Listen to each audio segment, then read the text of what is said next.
Good morning student, this is क्रांति sir और class 12 की क्लास में आपका वेलकम है। पिछले क्लास में हम लोगों ने गॉस के नियम को स्टडी किया था और इस क्लास में हम गॉस के नियम का एप्लीकेशन करने वाले हैं। तो पिछले क्लास में हम लोगों ने देखा कि यदि आपके पास कोई चार्ज या चार्ज का डिस्ट्रीब्यूशन है तो उसके कारण इलेक्ट्रिक फील्ड निकालने के लिए या इलेक्ट्रिक फ्लक्स की गणना करने के लिए हमको एक गॉसियन सरफेस खींचना पड़ता है उसके चारों तरफ, और इस गॉसियन सरफेस से गुजरने वाला इलेक्ट्रिक फ्लक्स का जो मान होता था वो केवल चार्ज के मान या चार्ज डिस्ट्रीब्यूशन के मान और माध्यम की प्रकृति मीडियम के इलेक्ट्रिक परमेबिलिटी पर डिपेंड करता था और उसकी ज्योमेट्री पर डिपेंड नहीं करता था।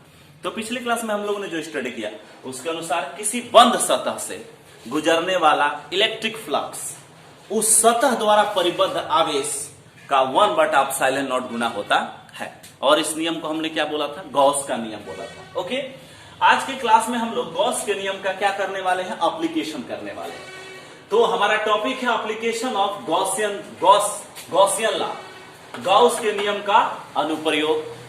और इसमें सबसे जो हमारा पहला एप्लीकेशन होता है वो है अनंत लंबाई के एक समान आवेशित सीधे तार के कारण निकट बिंदु पर विद्युत क्षेत्र।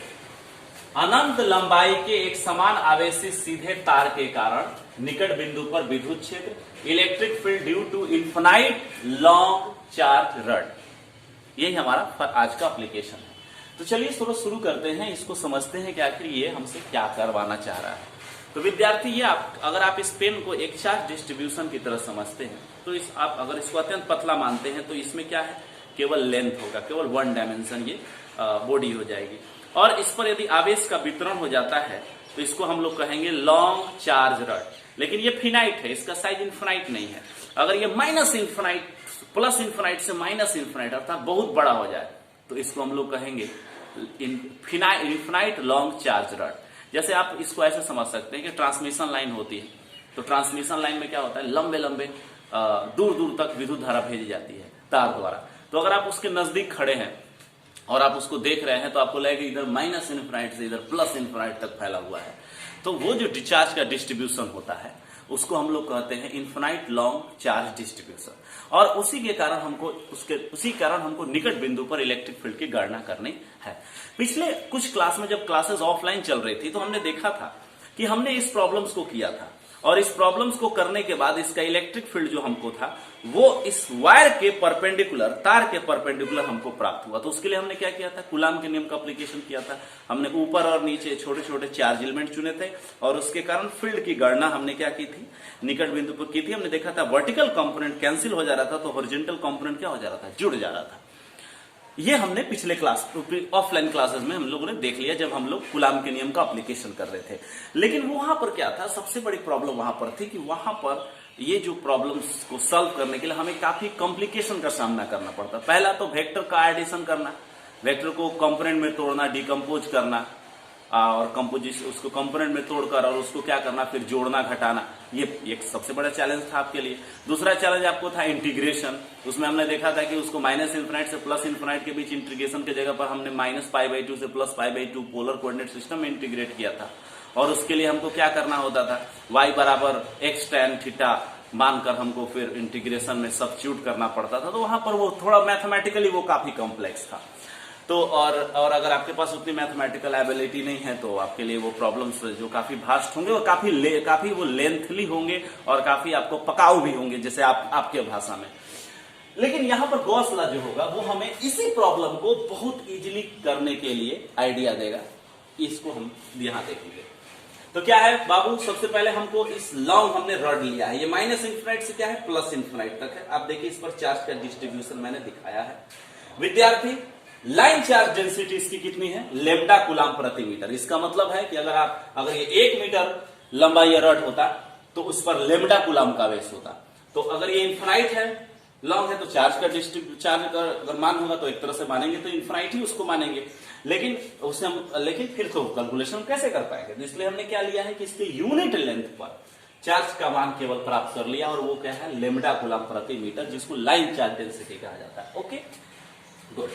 अब अगर हमको इलेक्ट्रिक फील्ड निकालना है, गॉस के नियम का एप्लीकेशन करना है, तो सबसे पहले इस वायर को इनक्लोज करना होगा।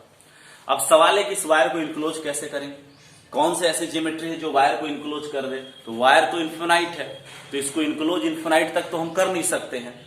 तब हम हमारे साथ प्रॉब्लम है कि जब तक हम इस पूरे चार्ज डिस्ट्रीब्यूशन को, इन्फिनाइट जो चार्ज डिस्ट्रीब्यूशन है, इसको इनक्लोज नहीं करेंगे तो काम कैसे करेंगे गॉस के नियम पर, है ना।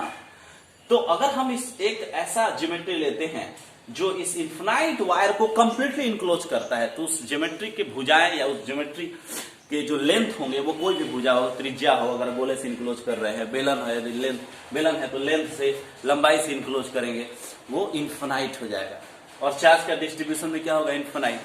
तो इन्फिनाइट और इन्फिनाइट में कोई गुणनफल है, इन्फिनाइट बाई इन्फिनाइट इनडिटर्मिनेटेड फॉर्म में आ जाएगा। तो ये पॉसिबल, ऐसे हमको इतना इन्फिनाइट लेकर हमको करना पॉसिबल नहीं है, वहां हमारे मैथमेटिक्स फेल हो जाएंगे। तो हमें करना क्या है, सबसे पहले हमें इसके इलेक्ट्रिक फील्ड का इलेक्ट्रिक फील्ड लाइंस का डिस्ट्रीब्यूशन को समझना है, कैसा इलेक्ट्रिक फील्ड लाइन का डिस्ट्रीब्यूशन होगा। अगर आपके पास एक वायर है और इस वायर को आप, इस वायर के चारों तरफ आप एक वृत्त खींच दीजिए और इस वृत्त की परिधि पर बैठकर आप इस वायर को देखिए, वायर आपको चारों दिशाओं से एक जैसा दिखाई देगा। हम ये बोल रहे हैं, ध्यान दीजिएगा, ऐसे घुमाइए, मान लीजिए आप खुद यहां पर खड़े हैं और ऐसे घूमते हुए वायर को देख रहे हैं, तो आपको वायर जो होगा वो उसका जो चार्ज डिस्ट्रीब्यूशन है यूनिफॉर्म दिखाई देगा। इसका मतलब है कि चार्ज डिस्ट्रीब्यूशन अगर आपको यूनिफॉर्म दिखाई देगा, यहां से यहां से यहां से यहां से यहां से, तो आप ये डिसाइड नहीं कर सकते हैं कि यहां अलग इलेक्ट्रिक फील्ड होगा और यहां अलग इलेक्ट्रिक फील्ड होगा। चार्ज का डिस्ट्रीब्यूशन आपको यूनिफॉर्म दिख रहा है, एक समान दिख रहा है चारों दिशाओं में, तो फील्ड भी आपको सिमेट्रिक ही दिखेगी, सममितीय ही दिखेगी। तो उसके लिए क्या, ये कैसे पॉसिबल है, यदि फील्ड लाइन जो है इस सर्किल पर रेडियल आउटवर्ड हो, है ना। अगर आप फील्ड लाइन लिखिएगा तो लिखिएगा electric field R direction, electric field R direction, electric field R direction, electric field R direction, कोई मैथमेटिक्स में चेंज नहीं हो रहा है। तो इसका मतलब है कि आप जो इलेक्ट्रिक फील्ड होगा उसको इस वायर के परपेंडिकुलर होना चाहिए। एक तो कारण हो गया। दूसरा जो सबसे सिंपल कारण है वो ये है, मान लेते हैं ये परपेंडिकुलर नहीं होकर किसी एंगल पर हो गई इलेक्ट्रिक फील्ड, तो इसके दो कंपोनेंट होंगे, एक परपेंडिकुलर और दूसरा क्या होगा, पैरेलल होगा। परपेंडिकुलर तो ठीक है, ओके, अच्छी बात है, लेकिन पैरेलल के साथ सबसे बड़ी परेशानी क्या आएगी कि पैरेलल इलेक्ट्रिक फील्ड के कारण यह आवेश जो है वो ऑटोमेटिकली फ्लो करने लगेंगे, क्योंकि इस पर फोर्स लगेगा और Q इंटू E फोर्स लगेगा, तो ये या इलेक्ट्रिक फील्ड के डायरेक्शन मोशन करने लगेंगे। और चार्ज जब मोशन करते हैं तो आपने 10th क्लास में पढ़ा होगा, इलेक्ट्रिक करंट पैदा होता है। जबकि आपने किसी प्रकार का कोई बैटरी से पोटेंशियल अप्लाई नहीं किया है, तो क्या होगा, ऊर्जा संरक्षण के नियम का अनुपालन नहीं हो पाएगा, क्योंकि हमने कोई ऊर्जा दी नहीं, तो आवेश फ्लो कर रहा है तो उसके पास ऊर्जा हो गई, क्योंकि उसके पास करंट हो गया, तो I square into R into T, I square R into T से उसके पास हीट जनरेट करने लगेगा, क्योंकि एक इस वायर का कोई रेसिस्टेंस होगा ना। तो हमने किसी प्रकार की एनर्जी दी नहीं, जबकि हमको एनर्जी मिल रही है, जो कि ऊर्जा संरक्षण के नियम का क्या हो गया, विरोध हो गया, ऊर्जा संरक्षण नियम को भंग कर रहा है। और जबकि हम जानते हैं कि यह नियम अभी तक तो भंग हुए नहीं है, तो इसलिए क्या है कि फील्ड लाइंस को, इस नियम को कंजर्व रखने के लिए, भौतिक के बेसिक नियम को कंजर्व रखने के लिए इलेक्ट्रिक फील्ड लाइंस को वायर के परपेंडिकुलर डायरेक्शन में होना चाहिए और सिमेट्रिक होना चाहिए। कैसे, उसके अगर उसके चारों तरफ हम सर्किल खींचते हैं तो सर्किल पर ये सिमेट्रिक होना चाहिए, ऐसे। अगर हम सर्किल खींच रहे हैं तो फील्ड लाइंस जो होने चाहिए वो 2 पाई एंगल के लिए सिमेट्रिक होने चाहिए, क्योंकि आप सर्किल पर अगर घूमते हैं तो कितना एंगल बनाते हैं, 2 पाई, ऐसा डिस्ट्रीब्यूशन होना चाहिए। ओके, तो हमने ये बात को समझ लिया। और ये डिस्ट्रीब्यूशन तभी पॉसिबल है जब इलेक्ट्रिक फील्ड लाइन जो है वो इस वायर या चार्ज वायर के कैसे हो, परपेंडिकुलर हो। Any problem? उम्मीद है कि आपको यहां तक तो समझ आ गया होगा। गुड। अब हम एक काम करते हैं, गॉसियन सरफेस हमको खींचना है, इस वायर को इनक्लोज करना है ताकि गॉस के नियम का एप्लीकेशन कर सके। तो कैसे हम गॉसियन सरफेस खींचेंगे, गोला खींचेंगे, तो इस वायर को इनक्लोज करने के लिए गोला बनाएंगे तो इन्फिनाइट उसका त्रिज्या हो जाएगा, है ना। तो हम क्या करते हैं कि इस संपूर्ण को हम कभी भी इनक्लोज नहीं करेंगे, इस पूरे वायर को हम इनक्लोज नहीं करेंगे, क्योंकि अगर आप यहां पर इलेक्ट्रिक फील्ड देख रहे हैं तो आप देखिए तो इलेक्ट्रिक फील्ड लाइंस जो है आपको नहीं दिख रही है, सिमेट्रिक दिख रही है, लग रहा है कि परपेंडिकुलर है यहां पर ऐसे। तो इलेक्ट्रिक फील्ड लाइन जो है वायर के हर एक लेंथ के परपेंडिकुलरली सिमेट्रिक है, ऐसे, इस प्रकार से। तो इसका मतलब है कि अगर आप इस छोटे से हिस्से में इलेक्ट्रिक फील्ड निकाल लेते हैं तो वैसे ही इलेक्ट्रिक फील्ड्स आपके ऊपर और नीचे माइनस इन्फिनाइट से लेकर प्लस इन्फिनाइट तक होंगे, है ना। और यहां पर आप देख रहे हैं कि फील्ड लाइंस एक दूसरे के साथ सुपरपोजिशन अभी कर भी नहीं रही है, फील्ड लाइन जो है लग रहा है जैसे उनका स्वतंत्र अस्तित्व है। तो यहाँ जो मान होगा वही मान ऊपर भी होगा, ऐसा नहीं कि ऊपर जाकर कुछ जुड़ जाएंगे कुछ घट जाएंगे, ऐसा तो हो नहीं रहा है। तो हमने फाइनली यही सीखा कि हमको यही आइडिया आ रहा है कि अगर हम इस संपूर्ण वायर को इनक्लोज नहीं करके उसको थोड़ा सा उसका हिस्सा इनक्लोज करके गॉस के नियम का एप्लीकेशन करें और इलेक्ट्रिक फील्ड प्राप्त करें, वो इलेक्ट्रिक फील्ड आपको इस संपूर्ण वायर के लिए इलेक्ट्रिक फील्ड का मान प्रदान कर देगा। तो क्या करते हैं, हम एक बेलनाकार गॉसियन सरफेस लेते हैं। आर त्रिज्या और एल लंबाई का एक बेलनाकार गॉसियन सरफेस हमने ले लिया। अब देख रहे हैं आर त्रिज्या और एल लंबाई का एक बेलन ले लिया है और इस बेलनाकार गॉसियन सरफेस द्वारा इस लाइन चार्ज को हमने क्या किया है, इनक्लोज कर दिया है। अब सवाल ये क्या हमने पूरा कर दिया है रड को? नहीं, हमने एल लंबाई के ही रड के हिस्से को इनक्लोज किया है। तो ऊपर के चित्र में लेमडा रेखीय आवेश घनत्व की आवेशित अनंत लंबाई की तार लिया, तार से आर दूरी पर एल लंबाई का एक बेलनाकार गॉसियन सतह लिया, ये यहां तक रुक जाएंगे, ये हमने कर दिया। अब देखिए किसी भी बेलन के 3 सतह हो सकते हैं, 2 उसके क्रॉस सेक्शन A1 और A2 और तीसरा उसका जो होगा वो क्या होगा, कर्व सरफेस, जिसको हम लोग कहते हैं पृष्ठीय क्षेत्रफल। यहां पर देखिए मैं एक बेलन बना रहा हूं ताकि मैं आपको समझा सकूं। यहां देखिए ये हो गया क्रॉस सेक्शन एरिया, ये हो गया क्रॉस सेक्शन एरिया और ये हो गया आपको कर्व एरिया। तो ये क्रॉस सेक्शन एरिया A2 मानना, इसको A1 माना और इसको क्या माना, A3 माना। तो अब यहां पर अगर आप A2 पर एरिया वेक्टर खींच रहे हैं तो वो किधर होगा, ऊपर की ओर होगा, है ना। A1 पर खींच रहे हैं तो एरिया वेक्टर नीचे की ओर होगा और A3 पर खींच रहे हैं तो एरिया वेक्टर हॉरिजॉन्टली होगा, ऊपर नीचे वर्टिकल डायरेक्शन नहीं होगा। इलेक्ट्रिक फील्ड जो है वो वर्टिकल डायरेक्शन में है, ऐसे, है ना। तो इसका मतलब है कि इलेक्ट्रिक फील्ड जो है वो A3 इस कर्व एरिया के पैरेलल है, जबकि क्रॉस सेक्शन एरिया के क्या है, परपेंडिकुलर है। आइडिया मिल गया। तो इसका मतलब है कि एरिया A1 और एरिया A2 जो है वो परपेंडिकुलर है इलेक्ट्रिक फील्ड के, इसलिए इनसे गुजरने वाला फ्लक्स E डॉट डी कितना होगा, 0। क्योंकि मैंने बताया है कि अगर इलेक्ट्रिक फील्ड और एरिया वेक्टर एक दूसरे के परपेंडिकुलर होता है तो इनसे गुजरने वाला इलेक्ट्रिक फ्लक्स का मान 0 होगा। तो इलेक्ट्रिक फ्लक्स कितने गुजरेंगे इनसे, 0। A1 और A2 से इलेक्ट्रिक फ्लक्स गुजरेंगे 0, φ1 बराबर 0, φ2 बराबर 0। तो नेट इलेक्ट्रिक फ्लक्स कहां से गुजरेगा, केवल इसके वक्र क्षेत्रफल से, A3 से। देखिए A3 बाहर की ओर है और इलेक्ट्रिक फील्ड भी बाहर की ओर है, दोनों का dot product maximum value attend करेगा E इंटू A3, इसलिए फ्लक्स का मान φ3 होगा E डॉट एरिया A3। कोई दिक्कत, कोई प्रॉब्लम यहां तक, एनी प्रॉब्लम। अब मैं थोड़ा सा कैमरा को क्या करता हूं, घुमा देता हूं ताकि हम उस साइड का भी व्यू क्या कर सके, ले सके। ओके गुड, थोड़ा सा मुझे टाइम लगेगा हल्का सा, ताकि मैं, हाँ गुड, बहुत बढ़िया।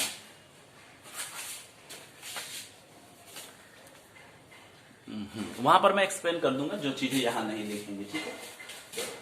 अब यहां पर देखिए, अब हम आगे बढ़ रहे हैं। बेलन के वक्र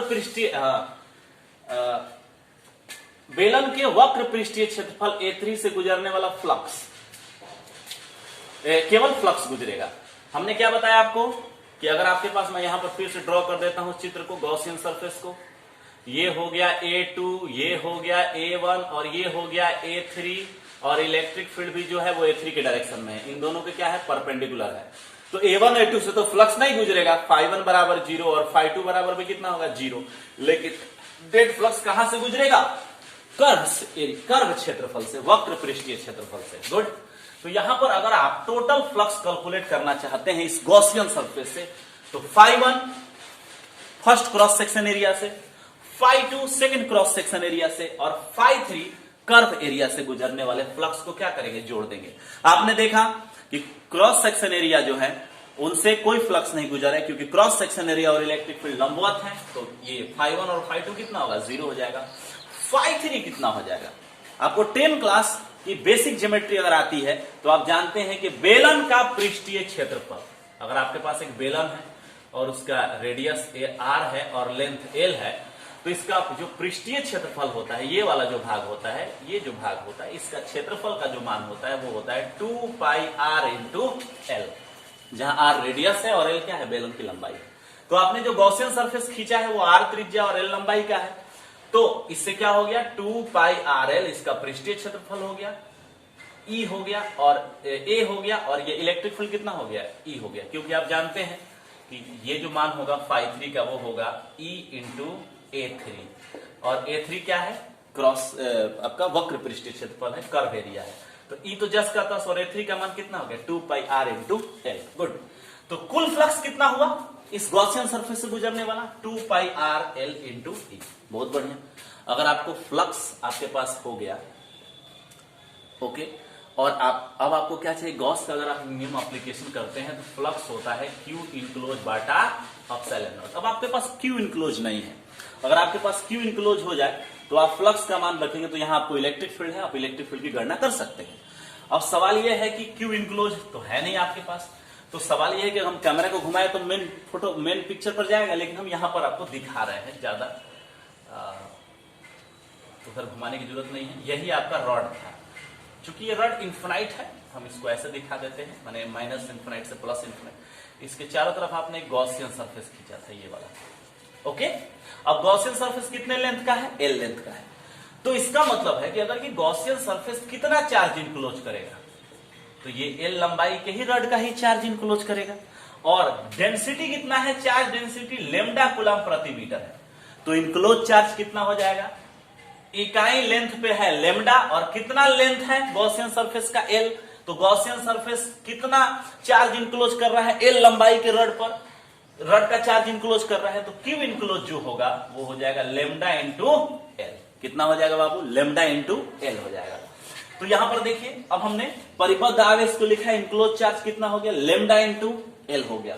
गॉस के नियम से, अब गॉस का नियम बहुत सिंपल, जो हमने पढ़ा था पिछले क्लास में, फ्लक्स इलेक्ट्रिक फ्लक्स बराबर क्यू इनक्लोज बटा एप्सिलॉन नॉट, इलेक्ट्रिक फील्ड का मान हो गया 2 पाई आर एल इंटू ई, और enclose charge lambda into L और बटा epsilon not, L L cancel, बड़ा स्ट्रेंज अद्भुत चीज हो गया, एल क्या है कांस्टेंट, कैंसिल हो गया, और इलेक्ट्रिक फील्ड आया लेमडा बटा 2 pi epsilon not into R. केवल किस पर डिपेंड कर रहा है, केवल वायर से जो डिस्टेंस है उस पर डिपेंड कर रहा है। अगर ये आपका वायर है तो इससे केवल डिस्टेंस पर डिपेंड कर रहा है, एल पर डिपेंड नहीं कर रहा। और मैंने आपको बताया था कि यहां पर वो किसका वो फील्ड जो है वो सिमेट्रिक है, वो केवल और केवल किस पर डिपेंड कर रहे हैं, रेडियस पर डिपेंड कर रहे हैं, इस बात पर डिपेंड नहीं कर रहे हैं कि आप कितने ऊंचाई पर जा रहे हैं, कितने नीचे जा रहे हैं, लेंथ पर वो डिपेंड नहीं कर रहा है। क्योंकि फील्ड लाइन्स आप देखिएगा, फील्ड लाइन्स ऐसे हैं इस प्रकार से, अगर फील्ड लाइन ऐसे ऐसे होते तो इसका मतलब इस पॉइंट पर ज्यादा डेंसिटी होती, इस पॉइंट पर कम डेंसिटी होती, ऐसे हो सकता है। लेकिन फील्ड लाइंस जो है वो क्या है, आपको एक तरह से रेडियल आउटवर्ड है। अगर आप इसको वेक्टर फॉर्म में लिखना चाहिएगा तो हो जाएगा लेमडा बटा 2 पाई एप्सिलॉन नॉट आर, और डायरेक्शन किधर होगा, रेडियल आउटवर्ड। अगर लेमडा प्लस है तब, अगर लेमडा माइनस होगा तो किधर होगा, अंदर की ओर हो जाएगा। तो अगर आपके पास चार्ज का डिस्ट्रीब्यूशन प्लस है तो फील्ड लाइन त्रिज्यीय बाहर की ओर होंगे, और यदि आवेश का डिस्ट्रीब्यूशन माइनस है तो फील्ड लाइन जो होंगे वो रेडियल इनवर्ड होंगे, ऐसे। कोई दिक्कत, कोई प्रॉब्लम? और अगर आप उसको विजुअल पिक्चर बनाना चाहते हैं तो विजुअल पिक्चर बनाइएगा, तो आप इसको ऐसे समझ लीजिए, ये आपका रॉड हो गया, इस पर चार्ज है और एक सर्किल आपने खींच दिया, और फील्ड लाइन इस सर्किल से ऐसे त्रिज्यीय गुजर रहे हैं। Any problem? तो इस प्रकार से आपको क्या हुआ, गॉस का नियम कंप्लीट, गॉस का नियम का फर्स्ट एप्लीकेशन हो गया। ओके, यहां पर इलेक्ट्रिक फील्ड लेमडा बटा 2 पाई एप्सिलॉन नॉट आर। सबसे अद्भुत बात आ रही है कि इलेक्ट्रिक फील्ड लेंथ पर डिपेंड नहीं कर रहा है, केवल चार्ज रॉड से जो परपेंडिकुलर डिस्टेंस है, रेडियल डिस्टेंस, उस पर डिपेंड कर रहा है, डेंसिटी पर डिपेंड कर रहा है, मीडियम पर डिपेंड कर रहा है। और 2 पाई फैक्टर क्या बता रहा है आपको, 2 पाई फैक्टर बताइए। अगर आप पॉइंट चार्ज के लिए फील्ड लेते थे तो वहां होता था Q बटा 4 pi epsilon not R square, ये पॉइंट चार्ज का फील्ड है। वहां पर आपने देखा था कि वो स्फेरिकल सिमेट्रिक होता है, गोला। अगर आप एक चार्ज पार्टिकल लिए हैं और उसके चारों तरफ एक गोला खींच दिए हैं तो इस गोले से इलेक्ट्रिक फील्ड जो होंगे वो ऐसे गुजरेंगे जैसे सिमेट्रिक है, सभी दिशाओं में एक जैसा उसका व्यवहार होगा। लेकिन यहां पर क्या हो रहा है, 2 पाई है, तो इसका मतलब ये 4 पाई एंगल पर सिमेट्रिक नहीं है, गोला का स्फीयर के लिए सिमेट्रिक नहीं है, बल्कि कैसा सिमेट्रिक है, ये ब्रीथ पर सिमेट्रिक है। अगर आपके पास ये रेड रॉड है और आप एक ब्रीथ खींच रहे हैं तो इस ब्रीथ पर फील्ड लाइन सिमेट्रिक आपको दिखाई देंगी, सममितीय दिखाई देंगी, एक जैसे दिखाई देंगी। आप कैसे भी नजर घुमाइए, ऐसे ऐसे कैसे भी। क्लियर हुआ? तो यहाँ पर ये होता है। तो इस एंगल का यही इंपॉर्टेंट होता है जो हम आगे भी कभी डिस्कस करेंगे। एनी क्वेश्चंस, अगर कोई क्वेश्चन होगा तो आप कमेंट बॉक्स में पूछ सकते हैं और आप इसको बढ़िया से उतार लीजिएगा, राइट कर लीजिएगा और डाउट होगा तो आप इससे पूछ लीजिएगा, ठीक है।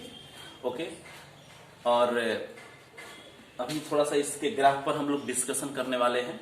मैं इसमें थोड़ा सा एक और चीज जोड़ूंगा, थोड़ा सा आज का वीडियो थोड़ा सा बड़ा होगा, बट इसके ग्राफ पर थोड़ा सा हम डिस्कशन करेंगे। ओके, तो मैं थोड़ा सा इसको, आप लोग इसको लिखना होगा, तो एक बार मैं इसको फुल स्क्रीन तो आएगा नहीं, आप इसको लिखते जाइएगा, पढ़ते जाइएगा, लिखते जाइएगा, ठीक है।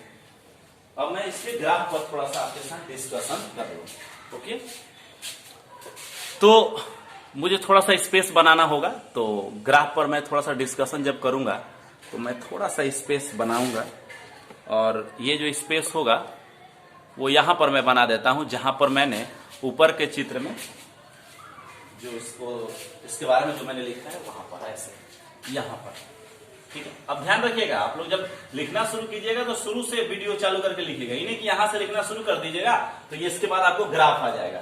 तो थोड़ा सा हम ग्राफ देखते हैं, इलेक्ट्रिक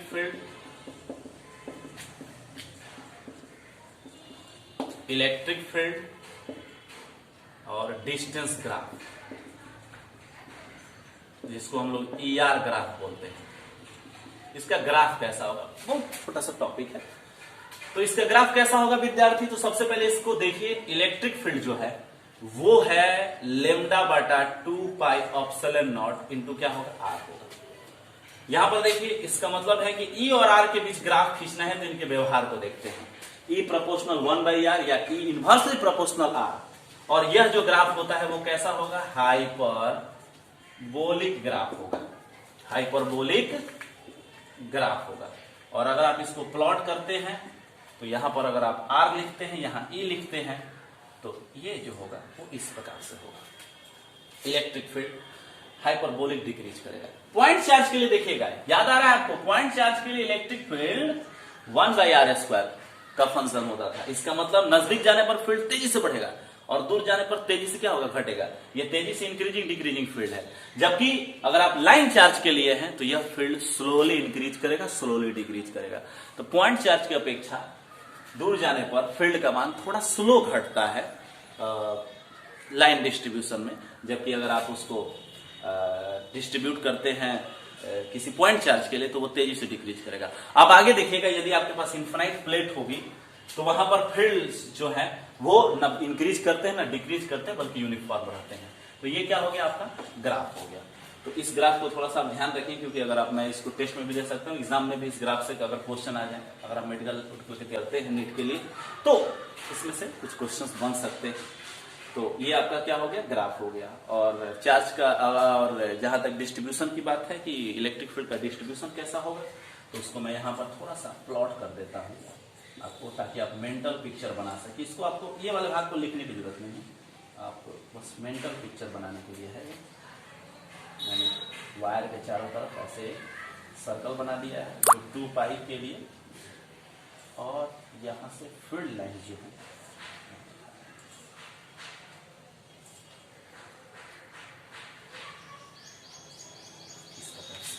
सिमेट्रिक होंगे, मतलब ऐसे नहीं जा रहा है, ध्यान रखिएगा, ऐसे नहीं जा रहा है, ये बोर्ड के अंदर है ऐसे, ठीक है। तो फिर अगर कोई डाउट होगा तो आप पूछ सकते हैं, फिर मिलते हैं आपसे नेक्स्ट क्लास में। तब तक के लिए आप लेक्चर देखिए और डाउट है तो पूछिए। Thanks for watching.